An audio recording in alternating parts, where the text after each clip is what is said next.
So today I'm going to do something a bit different than in my previous videos. I'm going to bring up a philosophical problem that's been bugging me for a while, but one that I really don't have my answer set in stone to yet.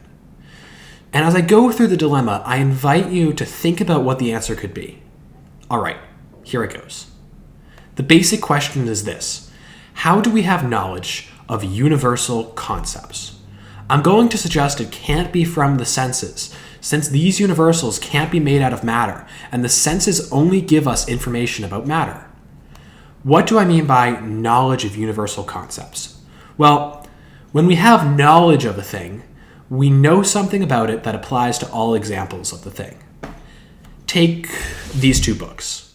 I can say they're both books, and I can say that there's things they have in common in virtue of the fact that they're both books. These things they have in common, in fact, apply to all examples of books. This is what is meant by a universal concept, something that is true of all examples of a thing. The quality of being a book, for example, is universal to all books. But a universal concept can't be made out of matter. Why is this? Well, matter makes things particular. When I hold a book, I hold this book. I can't hold the quality of being a book, or bookness, because it's not material, and needs to not be material in order to apply to different examples of books, all with their own sets of matter.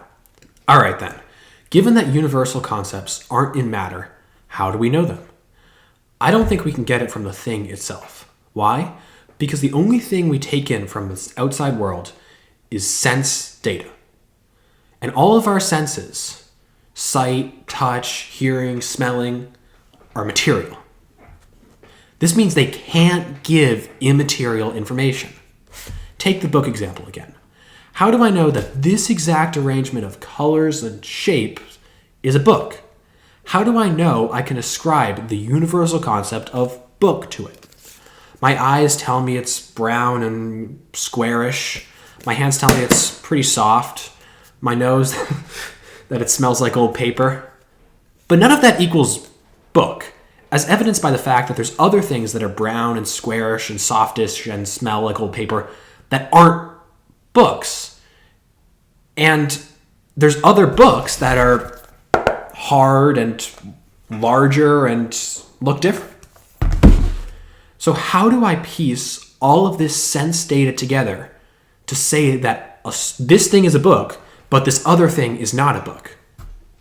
Like I said, I don't have an answer to this question. What I do have is a theory that's been offered to me. 2,500 years ago, Plato claimed that when a man is born, he already has all the different concepts for all of the different things of the world inside of him. He knows on some deep fundamental level what a book is, but that knowledge of bookness doesn't come to the surface until he comes across particular examples of books. He looks at the thing in front of him, takes in its shape, texture, and color, on all that, and cobbles it onto this idea of book that's been inside him unused his whole life, thereby recognizing the thing as a book, as a particular example of the universal book. He then does this with other things, and discovers that they too match this category of bookness. Learning what a book is then is really just pairing individual things with the model of book inside your mind. It seems pretty compelling to me, but I know a lot of smart people who say that Plato's wrong and we aren't born with the concepts of things already inside us. So here's my request. If you think you have a good way to resolve this dilemma without agreeing with Plato, write it in the comments below. I'm open to a wide range of solutions. It just happens that at this point, the Platonic explanation is the only one I've encountered that seems to sufficiently answer the question. Best of luck.